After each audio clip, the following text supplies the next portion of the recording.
evening and welcome to AQA Physics, and today I'm going to talk about circular motion in a vertical circle.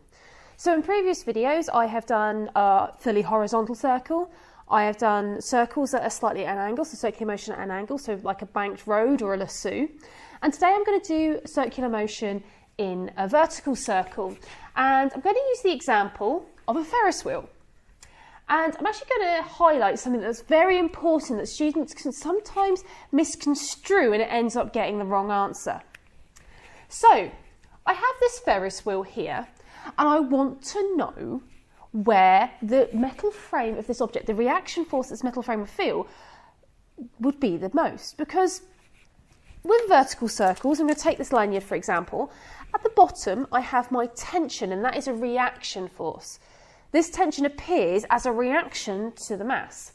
But if I spin it round, you can actually see that at the top of it, you can actually see it slacking, which means that as my object goes round, the reaction force, this tension, is changing.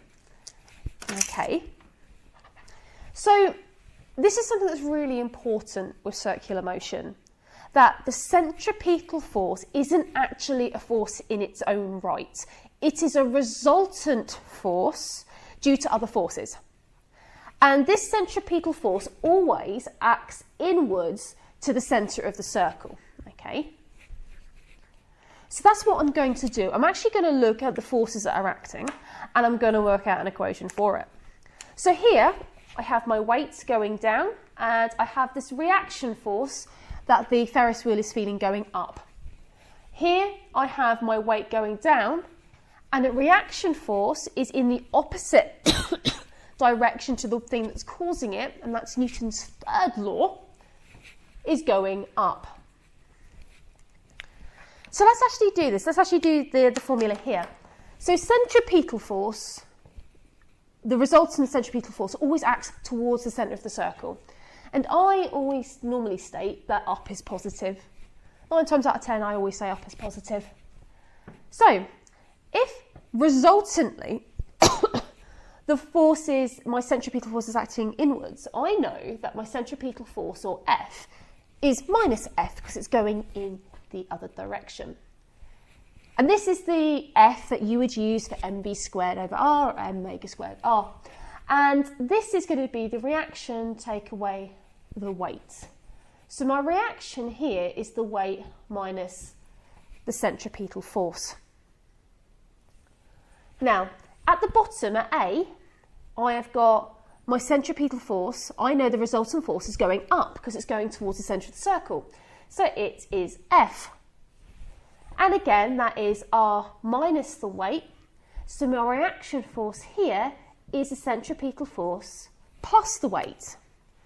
And that idea of that reaction force being much bigger at the bottom than it is at the top corroborates with this here, that the tension here in my string is much higher than at the top. And it's this idea that centripetal force is a resultant force. And making sure that that's what you're doing. You are labelling the centripetal force as this here is the resultant of these two.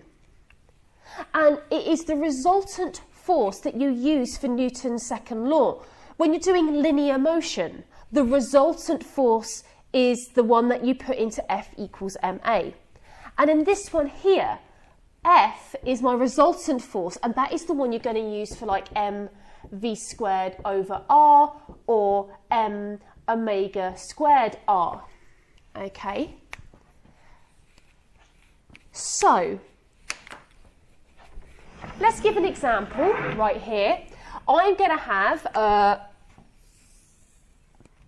bridge like this that is quite a bit of a humpback bridge, and it's a semicircle that has 1.3 metres radius, and I've got a car on the road and that has a mass of let's say 2,000 kilograms.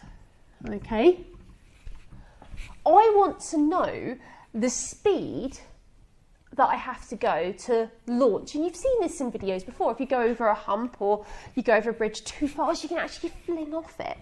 You can lose reaction force. So I'm going to draw on the forces now. So of course I've got my weight going down, and I've got this reaction force here. And this reaction force is due to the wheels being on the road. If my reaction force is 0, I'm not in contact with the road anymore. So let's try and work out V for when R is 0. So first of all, I'm going to need an equation to relate velocity and the reaction force. And I do that with what I just did with my Ferris wheel. The centripetal force, the resultant force, I know will be acting in because it is circular motion. And like I said before, I say up as positive. So minus F equals R minus the weight. So my reaction force is the weight minus F.